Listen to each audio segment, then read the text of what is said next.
Daco's POV, how I learned anti-aircraft. I want to show you guys like a basics on like the basics of how a coach or someone might learn from other players and in terms of strategy. So let's take a look at Daco's POV, right? Wait, why is it so slow? I need to increase the volume as well. It's too slow. Okay, so first thing alone.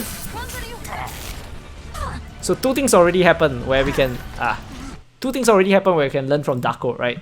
First thing that happened. Wait, Danny, I just realized this is your team. So I might be wrong, dude. I might say stuff that I hope. I gotta watch my words now because there's the coach of Atlanta watching. So first of all, Daco already do two things. It's not gonna be anything crazy, but let's say Daco already do two things, right? That we can sort of learn from, especially if you're like a lower ranked DVA player. And we know that Excelsior is playing Dotes as well, like Winston Codes. And Daco defensive matrix. And of course he's defensive matrixing the D.Va, the Zen, just really stopping. So what Daco is really stopping is like poke damage, right? So that Poco right now, Poke right now doesn't take too much damage. Because if Poco takes like in any high level situation, if Poco right now takes like 200 damage to the face from, let's say, micro missiles and let's say Zen right click, right? If Poco takes like 200 damage, it might not mean anything in your ladder game. In Plat, in Diamond, in Grandmaster, in Top 500, it might not mean anything. Like 200 damage might not mean anything because it's gonna get healed up really fast, right? But in Overwatch League, if you take 100 damage, 200 damage, the other team is gonna be pushing that advantage. And trust me, like top level teams like Nixel and Atlanta Reign, they will push in the advantage and they will get something out of it. With that 200 HP advantage, Atlanta Reign has to play a little bit more safely, right? Nixel can play a little bit more aggressively, and that aggression, that slight bit of aggression, is going to increase the health difference. It's going to increase from 200 to like 400, 400 to 600. So small little mistake gets punished really, really hard, and that's why Daco, most divas, turn on defensive matrix, especially if the distance is very, very big, and they want to cut the difference, make the difference a little bit smaller. So first of all, we already see Daco using defensive matrix. He didn't use a lot of it. He only used maybe, let's see how much he used. He used like, what, close to half of it? So it's like almost a second, right? 0.75 of a second. So he's not really using too much because, the Winston did have cover. Like Popo wasn't walking the open. If he was walking the open, maybe he would want the defensive matrix a little bit more. But you do have like this pillar right here. So Popo doesn't need that much defensive matrix. So Daco is really efficient. Just defensive matrix just a little bit to block all the poke damage. And then, he did the second action, which was boosting. So this is the second thing what high-level D.Va do, not just Daco. A lot of high-level D.Va likes to fly at Winston's when Winston engage. Because what you're really trying to do is to stop the Winston from landing where he wants to jump, right? So in the eyes of Mano, 7, 8, 9, 10, in the eyes of Mano, he wants to land, let's say Mano wants to land somewhere like... oh, fuck. Do I have my epic pen? How do I... Oh, okay. Maybe I have to get... I can't... Maybe I can't full screen this shit. Yeah, maybe I can full screen this shit. I have to window mode or something. So... that's not what I want. Okay, so maybe... let's say Mano wants to jump somewhere here, right? So right now Atlanta is moving in. And Mano wants to land his jump pack. Jump pack is 50 damage. He wants to hit all of these 4 targets, right? Deal 200 damage just from jump pack alone. Maybe Mano wants to do that. So he wants to land right here. So a lot of high-level D.Va, they boop the Winston. And this was something 2 years ago, people already start finding out the concept, right? But no one learned it from pro viewer. People learned it from looking at other D.Va do it. One D.Va must have found out that it was effective, like doing it won more first fight, and hence D.Va started doing it, right? So in the past it was trial and error, but now we get to see Daco doing it. Of course, at this point in time, we know that it's a common play, but we get to see Daco booping the Mano, so the Mano doesn't land his jump pack exactly where he wants, and really weakens Excelsior engage by a little bit, right? So Mano drops a little bit, doesn't land where he wants, it weakens Nixel engage just by a little bit, and that is, and every single little bit matters in the Overwatch League. So boops Mano, and use the rest of the defensive matrix in the air. So he boosts Mano, doesn't fly back down. He hovers in the air. Defensive matrix Poco. So you can see he's still defensive matrixing Poco, right? So everything like that adds up. I know you guys may be thinking it's inconsequential. How much is he even defensive matrixing? Trust me, if he defensive 200 damage, right, that 200 damage, as the fight goes on, that could be significant. People lose and win fight by like 50 damage to 100 damage. Small little defensive matrix like that can actually like save people. So Anamo booping, he could be defensive matrixing the Lucio, he could be defensive matrixing, Meko right here is actually aiming Pokpo. You can see Meko is actually shooting Pokpo. You have Zen probably shooting Pokpo. We can take a look at what Jonak is shooting. Okay, so you can see Jonak is actually shooting the Winston as well. So technically Daco looks like he's not really doing much, but he's probably defensive matrixing 3 different people shooting Pokpo. The D.Va, the Zen, even the Lucio. So all these small little damage adds up. And you can see Pokpo already took a little bit of damage. A second thing that you can even learn is like, you see, Baby Bay is using bubble on Pokpo, right? But why is the D.Va still defensive matrixing a Barbed Winston? Because in high level gameplay in Overwatch League, it doesn't matter if you have Xayah Bubble. Xayah Bubble protects what, 200 HP. The bubble breaks really, really quickly. Look at how Shock plays. You'll see that top teams like Shock, Titans, they break Xayah Bubble in under a second. Like 0.1 second, your bubble is broken, and then your tank dies. Your tank gets shot down to half HP. So defensive matrix prevents burst damage. Yeah. When teams weren't as good as GOATs, right, you could see people not really target focusing the Xayah Bubble, but now more and more so you realize that Xayah Bubble stops damage, but it doesn't even protect someone from dying. A lot of times you can see the guy still takes like a huge amount of damage. So that's why defensive matrix is now used in conjunction with Xayah Bubble sometimes. Not all the time, but sometimes. Hey John, I'm ashamed, Kaupe. Where is Epic Pen? Can you move your cam so you can see that the stats for health and out charge for Rian? Yes, so I will. Where should I move my face cam? If I move to the right, bottom you don't get to see HP. Is bottom a little bit better? Yeah, I guess bottom is the best. Alright, bottom is probably best, right? Hi Jedi, long time no see, dude. Bot is savage. Okay, so he boops the Winston and yeah, there we go. Let's continue. So he still has a lot of defensive matrix. You can see Daco still has half of his defensive matrix, right? So all this time, how long have we actually looked at? I think this is only in the first 3-4 seconds in the fight. And what have we learned? We learned that Daco boops Winston. We learned that Daco defensive matrix even barbed target, especially when a target is taking a lot of damage. Maybe you can learn that you can boop Winston on ladder gameplay, but you probably can't. It's probably not relevant. The defensive matrixing of Winston with Xayah Bubble is probably not relevant the lower level you go. Because the lower level you go, the less damage people actually focus on a single target. So maybe you don't even want to bubble the Winston because you want the bubble to get energy, for example. So it's information that you can find out, but it's information you can choose whether you want to utilize or not in your own gameplay on ladder, in your own gameplay on the teams you are playing in as well. But at the very least, now we know that Daco does that, or at least Atlanta Rain plans to do that, or Daco plans to do that. So what's Daco doing now? Let's take a look. I'm going to increase to 0.5. Okay, you know what? I'm gonna tell you what you guys. I'm gonna show you guys what I'm gonna do. Right? We're just gonna watch at Daco, play at 1 time speed, and then we're gonna move back and we'll watch it again. So I'm not just gonna go through the entire thing at 0.5 times speed.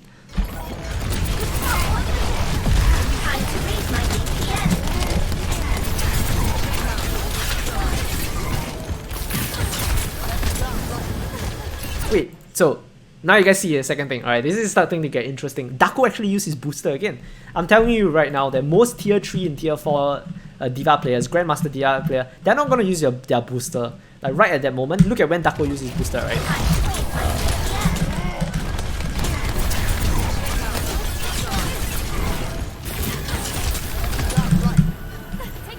Why does Daco use his booster here?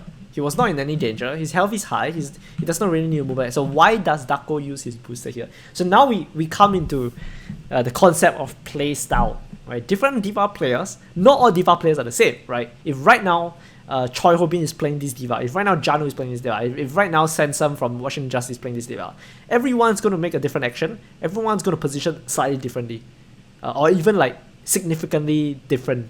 Like, or there might be some significant difference in the way different players position. So now we learn about play style, and that is why you can't just watch one single D.Va, right? To make sure you learn as much as possible, maybe you even want to watch 2 or 3 different D.Va and try out the play style and keep what works for you and throw away what doesn't work. because your environment isn't Overwatch League. So not everything you take from Overwatch League is strictly helpful, right? But you can still at least understand why does Overwatch League player do certain stuff. And if you understand that concept, then you can apply that concept. What you're not supposed to do is copy every single thing wholesale. Because there are times where you don't want to boop the Winston, right? There are times where you don't want to defensive matrix the enemy Zen. I mean, not all the time, but maybe you have to keep some defensive matrix for Fire Rocket Barrage or something. There are times where the actions that Daco do right now, you don't want to copy. So keep that in mind. The key is not to copy his actions, but to understand why he makes these actions. So we want to find out exactly why Daco wants to boost away even when he was at full health, right? So let's watch it from top down.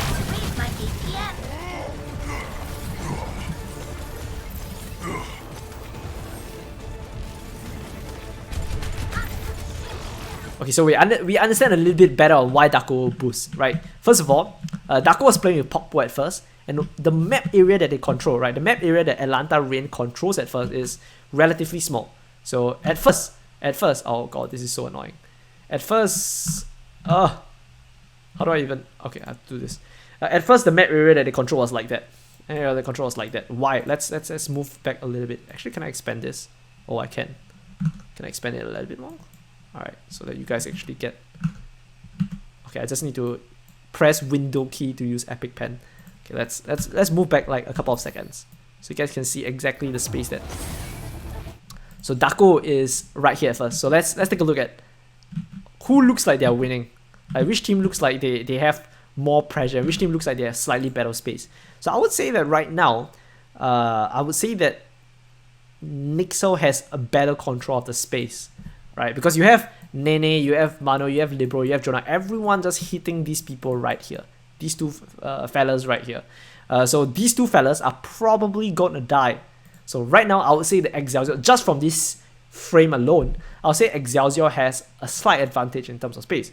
So maybe Excelsior is gonna win this fight, maybe 55% of the time, if this position continues. This exact position continues, because it's Mano gets to hit. It's just small little things, and it's something that most coaches, at least most Overwatch League coaches, can spot straight away. So most Overwatch League coaches see this, they know which team is sort of winning, but maybe like less experienced coaches might not be able to do it as easily. They have to loop through every single character. But the main gist of it is because it's very efficient. Like the position of Excelsior is very efficient, right? Mano gets to hit like 2 people at one time. Popo is really just hitting the Winston. Libro is a lot more relevant because he's close to the fight, and less in danger like Ursa. You have Nene actually able to choose whoever he wants to punish. Baby Bay is kind of out of position, and the only person he can hit is really Nene. Jonah has a good angle as well. So small little things that make it easy to tell that Nixel is winning the fight a little bit. So Daco is actually trying to reposition. So instead of having most of the people here and Atlanta just gets fucked, Daco is going to shift his position and take another angle like that to force Nixel to move back this way. That contrast is very bad. I gotta use another contrast. Let's use red to force Nixel to move back this way. And the reason they can do that is because if Daco takes another angle, this angle, then you have the main tank pushing forward this way, Pokpo and Erster pushing forward this way, and Daco pushing this way. So Nixel will actually, the position will switch, right? The tempo will switch, and Atlanta Rain will have better position, and then Nixel will be forced backwards. So that's more or less what Daco is doing. We're going to watch this at 0.75, and we're going to see exactly what happens.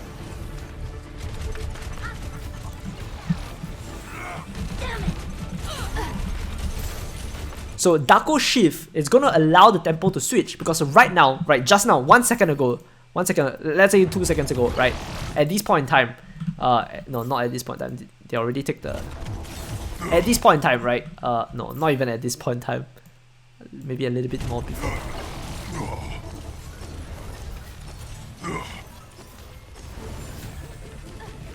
If this continues, if this position continues, Excelsior is going to, like, the HP deficit is like that, right? But if this position continues, the damage that Nixel does to Rain is going to be more than the damage that Atlanta Rain does back to Nixel. So Rain needs to shift position, and that's the magic of Overwatch League. When you see top players fight each other, position shifts all the time, and team jockeys for like the best available position. All 6 members is in charge of jockeying for the best available position, and sometimes the best available position, right, could be by just 1 meter. So maybe this position is like, it gives you 9 out of 10 in value, and this position gives you 8 out of 10 in value, and this position gives you a 7 out of 10 in value. And as the play switches, the number changes. So this 9 out of 10 changes to 7 out of 10, this changes to 9 out of 10, and the number keeps shifting, and you have to shift your position and always fight to make sure that you're in the best possible position, just like the other team. And the other team will do the exact same thing.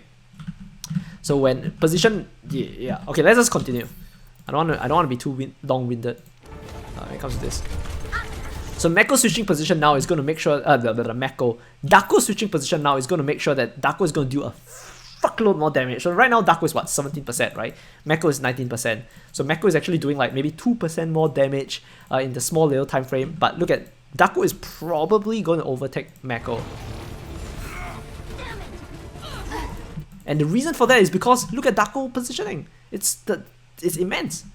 In goats, right, you can sort of take flanking position, and that's what Daco is doing right now, and it's very valuable. That's why Daco is one of the top D.Va player, right? A lot of D.Va might do this, but Daco does this one of the most consistently in the Overwatch League. That's why he's such a powerful D.Va player. And now it goes so far to say that Daco is one of the main reason that Atlanta Reign actually beat Nixel. Well, Daco and one other player, but we'll just focus on Daco for the time being.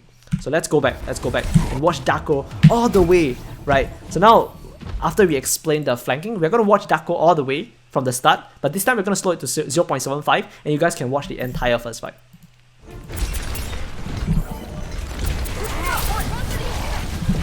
Time to raise my DVA.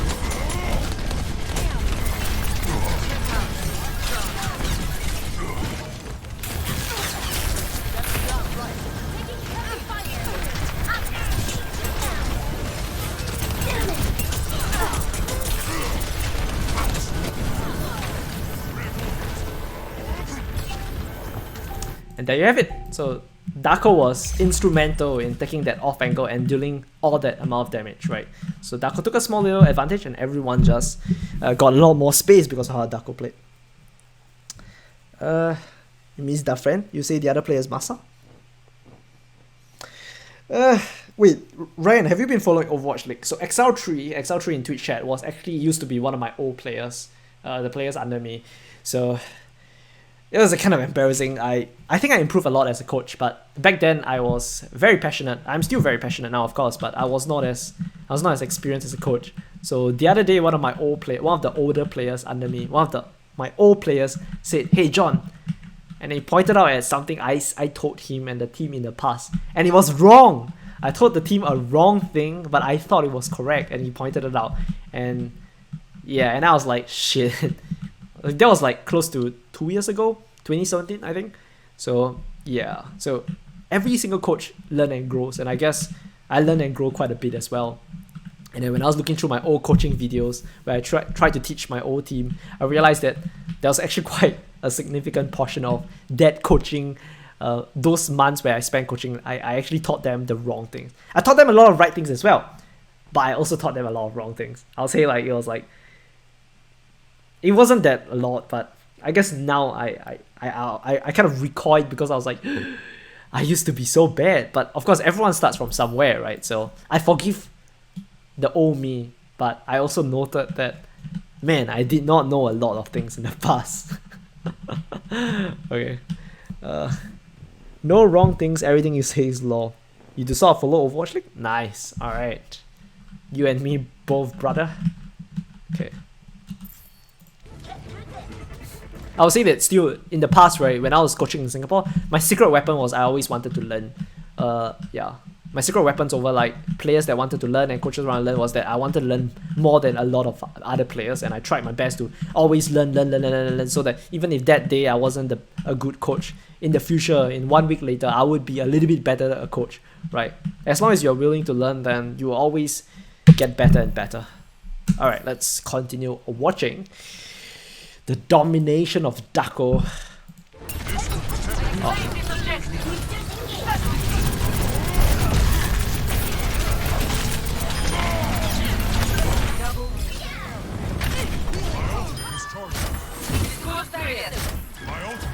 My ultimate is charged. Acknowledged.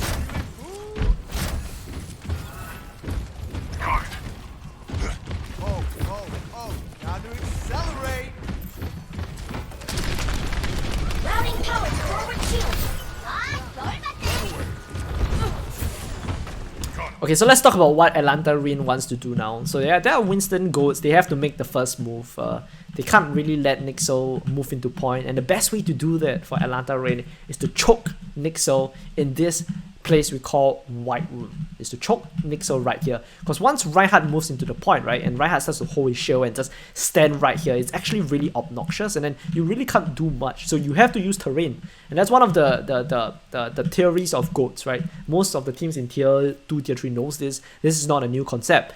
If you have ultimates, you have more resources than the other team, you have the option to play more aggressively. And what more is you are now Winston goats against traditional goats. So you want to play even more aggressively, right? And you can't do that because you have more ultimates than NYXL. And the reason for that is because you won the first fight. So you definitely have more ultimates than NYXL.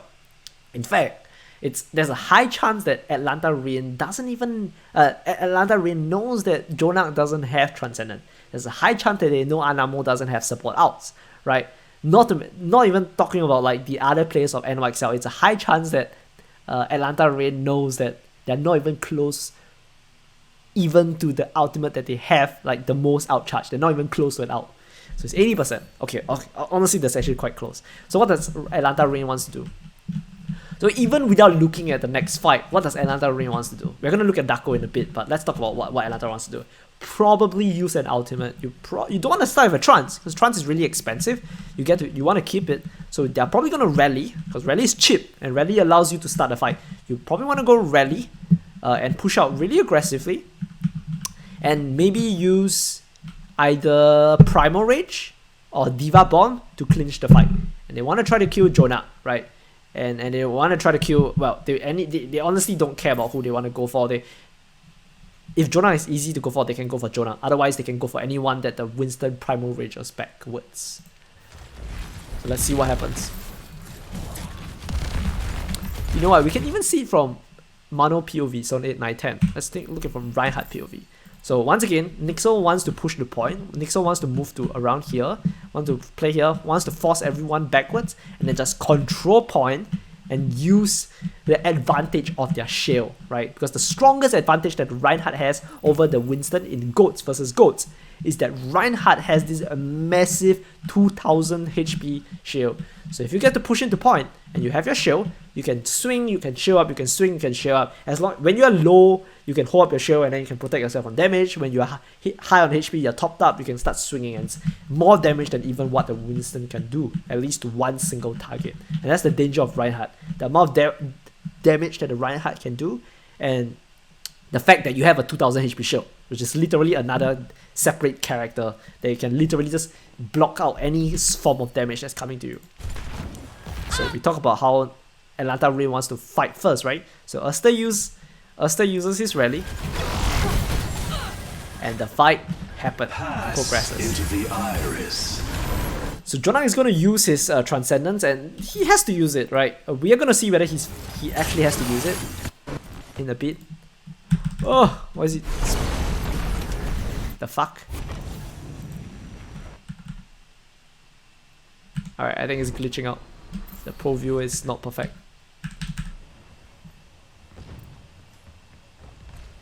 Oh crap.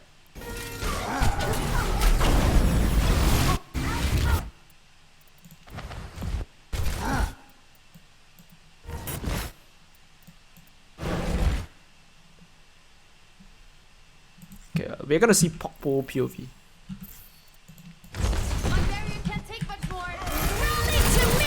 So they go for Jonah. Look at Jonah. They're just going straight for Jonah because they're hoping that Jonah doesn't have Transcendence, right? We talk about how they lost the first fight. So Atlanta Reign has ultimate, and Nixel is a lot further away from ultimate. I think most of the people here should be going for Jonah. Let's see. Look, okay. The Brick can't see anything. There's too much shit going on. Baby Bay can't see anything as well. Can't see anything. Daco is going for Jonah as well. you can't see it, but Daco is shooting through the body, right? So Daco knows about where Jonak is, and Daco and Pokpo is really just going straight for Jonak. We can even move back a couple of seconds. Okay, it's glitchy as... It's pretty glitchy. The replay viewer isn't perfect.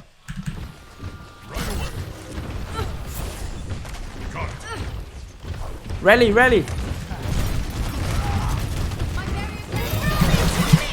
Yeah, he's going for Jonak. You can see, so Daco and Pokpo are both going for Jonak. And Jonak is... What is Jonak doing? Jonak is trying his best.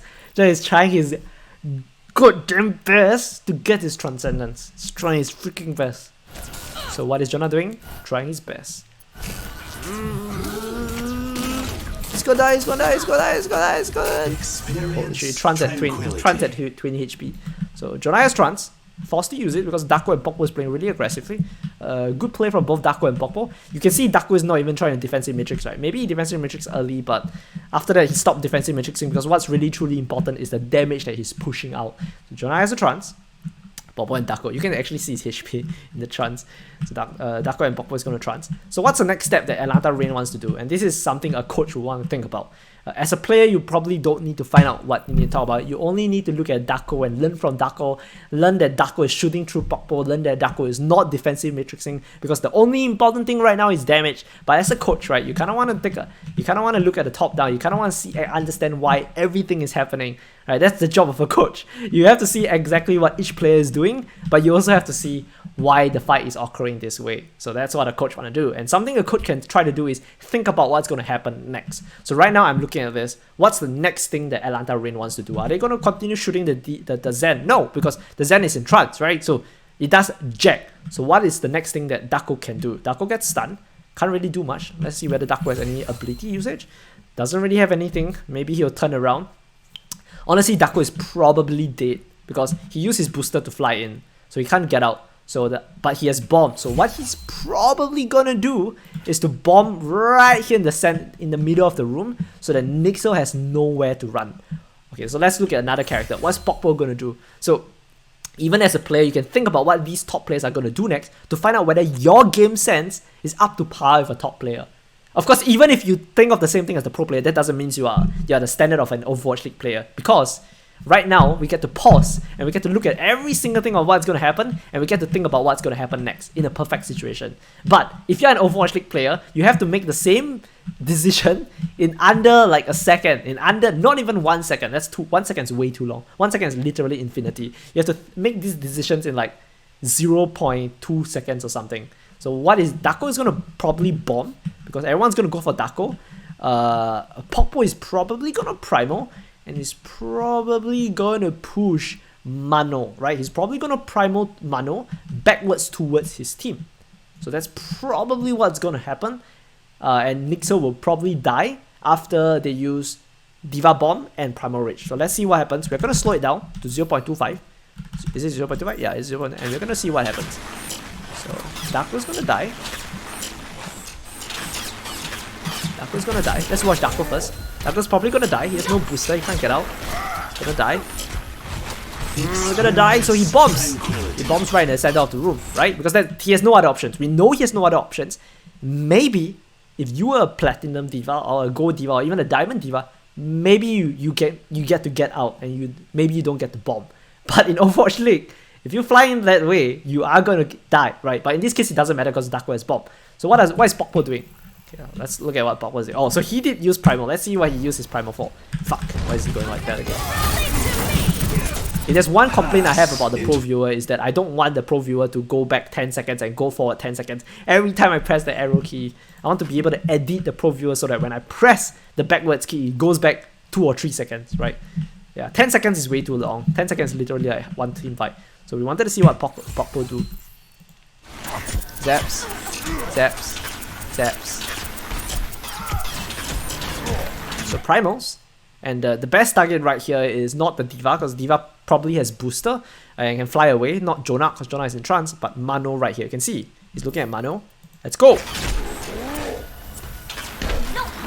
And really, really well played by Pokpo. Did you see what Pokpo did? Pokpo actually used one single Primal to hit 2 people, if I'm not wrong. Let's check that again. I only just noticed it. So Primals, jumps, one swing, he swings, actually hits the D.Va player, aside, and then continue using the rest of his punch on Mano. So that's an Overwatch League mechanics right there. Experience tranquility. Not, because Mano only way to survive, for Mano to survive, he has to charge back.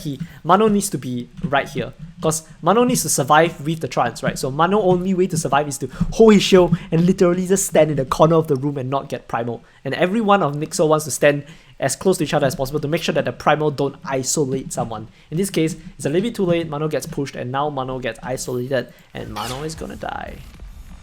Yeah, even if Mano doesn't charge out, right? Even if, let's say, Mano charges and hit the wall right here, he's probably gonna die. He's either gonna die or he's gonna die to, yeah, something. Because he's isolated. And, yeah.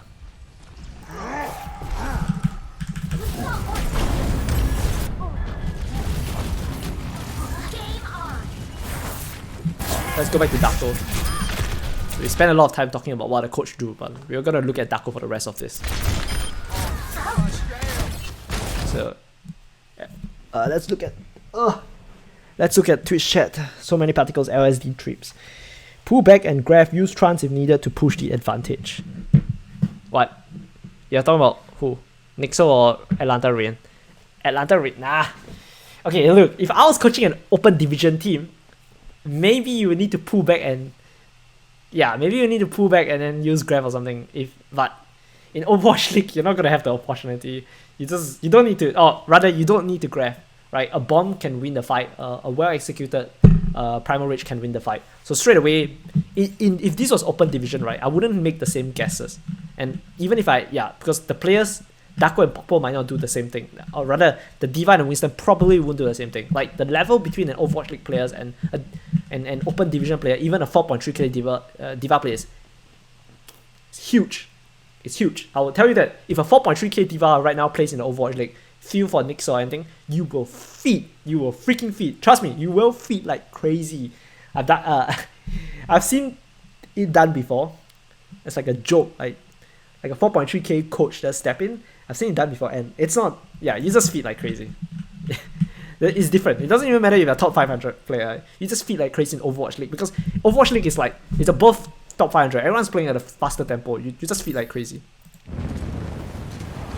If an Overwatch League team is to fight an open div team now, full hold. Even if an Overwatch League, like if Nixo fights like, I'm not gonna talk about contenders team, honestly. It sounds too much like I'm shit talking contenders team, and that's not like the purpose of this. Yeah, I'm just gonna move on. But my point is that Overwatch League teams and other teams, the difference is huge. Yeah, at least in the top 5 to top 10 Overwatch League teams, it's a huge difference. Defense matrix activated.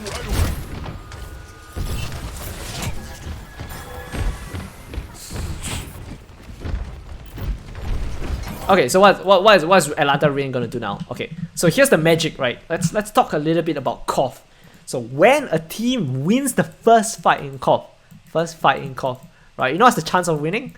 It's like, I think 67%. I'm like quite sure. I think 67%. The team that wins first starts your timer first, right? You have to hit 100% first, right? Let's say that each team wins the same amount of fight. Same amount of fight, asymmetrical victories. But you get to start the timer first. You're gonna, in an even amount of fight, obviously mathematically speaking, you're gonna hit 100% first because you started the counter first. So even if you win, and every single time you win the exact same amount of percentage, the person who start first will win the KOF if everything is even. So once you win the first fight, the only way the team that loses the first fight wins is if you outplay the team. You win a fight, or you win the fight you're not supposed to, and the team that win the first fight loses a fight you're not supposed to. Yeah, then you get the other 33%. Yeah. So right now, who won the first fight? Atlanta Rain, right? Atlanta Rain won the first fight. So this is how it works. First fight, let's split into first, second, third fight. Right? Right now, which fight are we at? Like, which fight are we at now? Right now, this is the next fight that's gonna happen is the third fight. Right? The third fight. So what happened in the first fight? What happened in the first fight? The first fight, Atlanta Rain won. Let's use red. So Atlanta Rain is red, Nixo is blue, right? Atlanta won. Atlanta won, and what was the effect? They got a lot of time. They got a lot of ultimates. These ultimates allowed them to win the second fight, and that's why most of the time the first two fights are won by the team that won the first fight, right? So Atlanta won again because they used the ultimates that they got from the first fight, right? Generally, the only chance or the highest chance of winning or flipping the point comes in the third fight. Normally, Nixo is supposed to win here. Supposed to win here because Atlanta has to use the ultimates from the first fight, right? And generally, if you want to win the fight, you have to use more ultimates. And then the team that out second gets to choose how many ultimates they want to use to react to the team winning first, to the team fighting first. So in this case, how many ultimates did Atlanta Reign use? Let's see. How many outs did Atlanta Reign use? They used 1 out, they used 2 outs, they used 3 outs, they also used trance. I actually forgot that they used trance. So they used 4 outs? I think 4 outs. How many outs did Nixo use? They used 1. Mano switch, so he didn't use any out. They used 1 out. So that is why the most teams that loses the first fight in Core tend to win the third fight in Core. And if you lose the third fight in Core, let's go back. What happens if you lose this fight? Then you have one fight. Wait, actually, do you have one final fight? I'm a little bit messed up now. I guess I'm a bit tired. Wait. You might or might not have the final fight. I think in this case, do they have the final fight? Actually, I'm gonna just check because I can't remember. Next fight ends.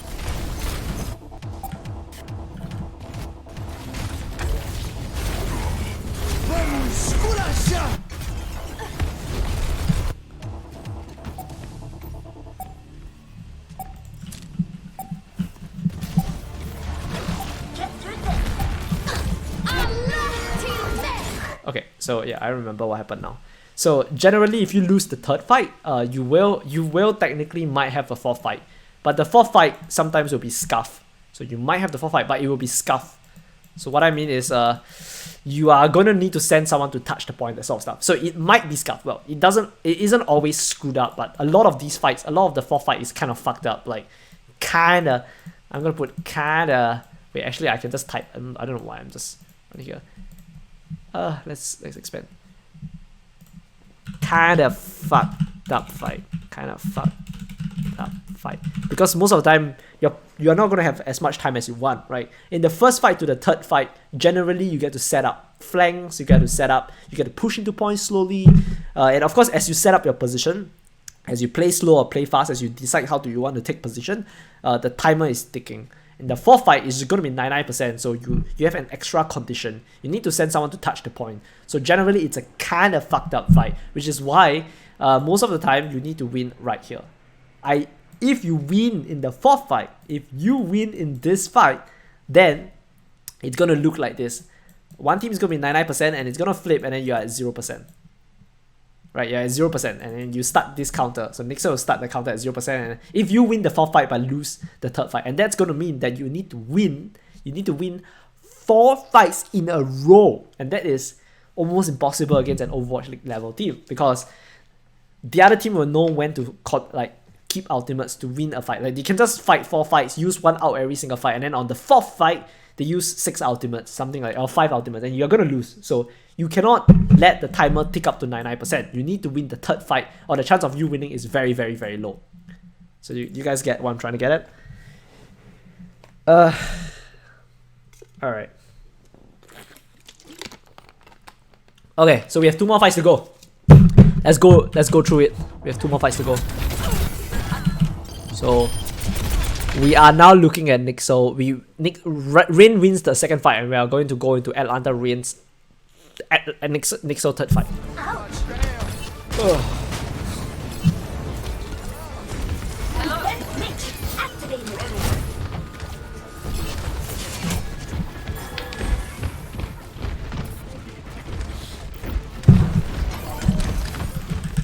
So what is Atlanta Reign's strategy now? What can they do? What must they do?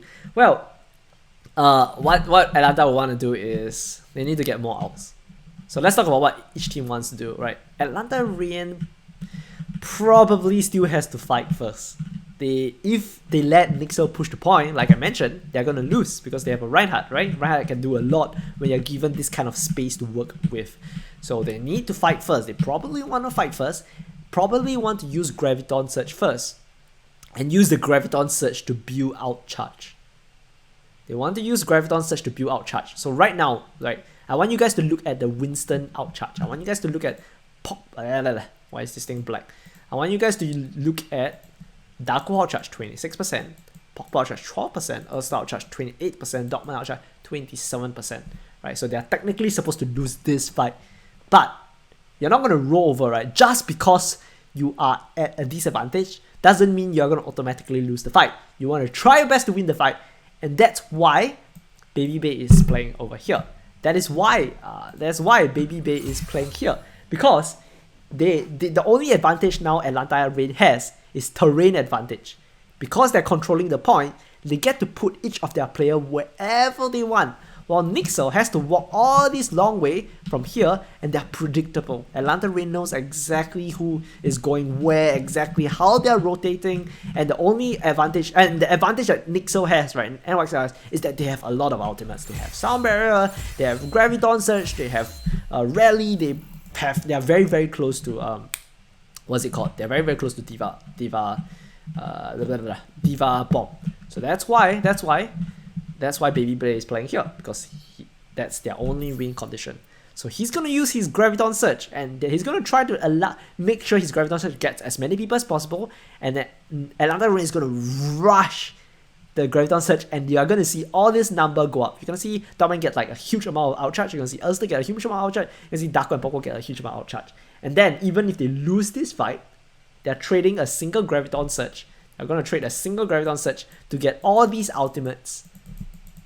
And then they will need to force, of course, NYXL to use multiple ultimates. Because if Baby Bay outs first, right? If Baby Bay use Graviton first, what is Nixel gonna do? They have to counter out. They have to use Sound Barrier to survive. They'll use Sound Barrier to survive. Maybe they use Rally to survive and to continue fighting. And they probably have to use Graviton Surge to lock up the fight. So even if Nixel wins the next fight, they probably have to win the fight with 3 outs. And Atlanta Reign just needs to use 1 or 2 outs, and the very next fight they come back, the 4th fight comes back, and Nixel will probably have like 3 outs to Atlanta Reign like 4 or 5 outs. That is why winning first fight is paramount. But right now, it's Nixel's only chance to turn the tide. Let's go, Baby Bay. Grabs everyone, so what's Daco gonna do? So we're gonna go back to normal speed, and we're gonna see exactly what Daco does.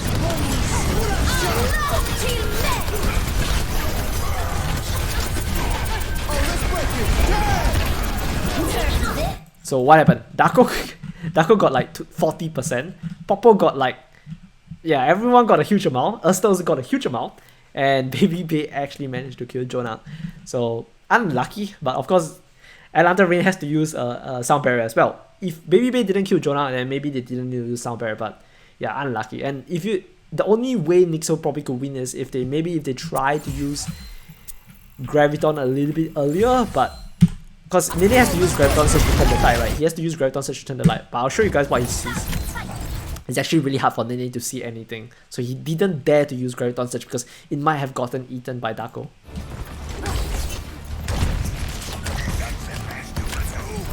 So Nene wants to use Grav.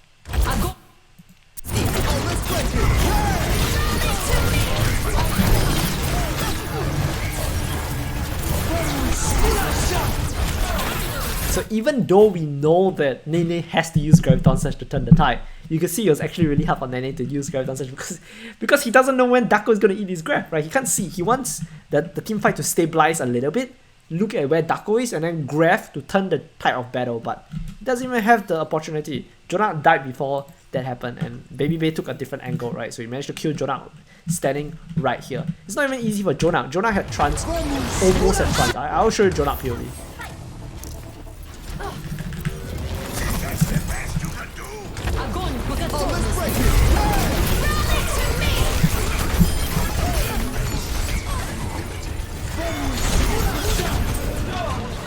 So most of the damage actually came from Baby Bay here. So he didn't really do much of a mistake. It's just that Atlanta Rain knew exactly how he wanted to play it. I would say that the only chance that maybe Nixo had was if Nixo... Where's Daco? Daco is over here. If Nixo turned the corner and then maybe grab Baby Bay, I think they had a chance to kill Baby Bay maybe. Like if if Baby Bay grabs Nixo and then Baby Bay gets counter grab right here. But then again, once again, Nene doesn't know whether Daco is defensive matrixing the corridor, so he doesn't have the confidence to do it. And the only occasion where Nene gets to grab, which is like maybe right now, he still doesn't know where Daco is, right? Because the fight was so chaotic. So even if he grab right here, you know, it's just hard, and that's one of the things about Overwatch League. Overwatch League teams play really fast, so that if you grab early, because you know that you have to grab to win, maybe it gets defensive matrix and eaten, because the other team is setting it up in such a way that it's really hard for you to grab. So yeah, that's Atlanta Rain playing really well. Even if Nixon wants to play well, it's a lot harder for them to do so. Oh well, Nene actually tried. And Nixo doesn't even give a shit, right? They lost Jonang, but they know they have to win this fight. They know they have to win this fight. So they go for a grab as well, killed the Lucio. So Nene actually did hit the grab. Maybe if Nene kills Erster, might be possible to win if the Zaya kills the Brick. Yeah, because Zaya is going to get rally. Erster is going to get rally soon, so he needs to kill the Brick. If he kills the Brick, it's going to look like this, right? It's going to look like this. Brick down. It's going to be Pokpo, Daco, and Dogman versus Nene, Mako, and Anamo, and then they have a chance. They have a small chance of winning because you have the Zaya, and Zaya does a huge amount of damage, so they have a chance. But he needs to kill Erster. So Nene is going to try his best. Where's he shooting right now? Nene is going to 789. Nene has to shoot. Nene has to shoot Brick. But Erster escaped and is moving backwards already. So it's actually really hard. Let's take a look at what Daco was doing for the entire fight.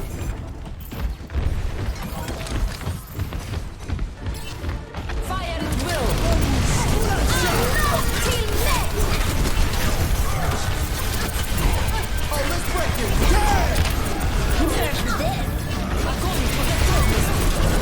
So he actually even flanked. So after Nene grabbed, he moved straight to the back and then started to flank and wax out to do as much damage as possible. And he has a bomb soon enough.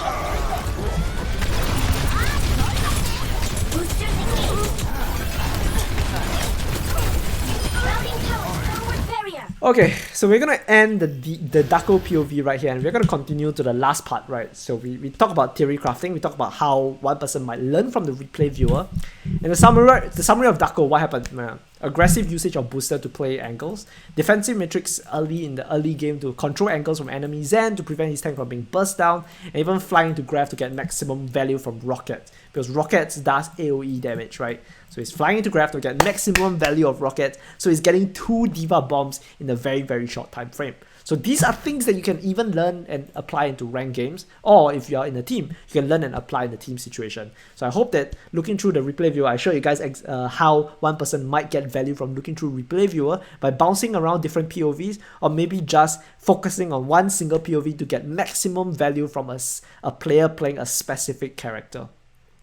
So that's going to be it for my stream, because I wanted to stream a little bit shorter today. You guys have any questions, or how are you guys doing, dude? Like I said, I haven't been streaming for some time. You gotta plug your cap lock keys. Alright, keep graph and store point. Juicy out church. He's so efficient. Who's so efficient? Daco? Yeah, so Daco, I would classify Daco as an aggressive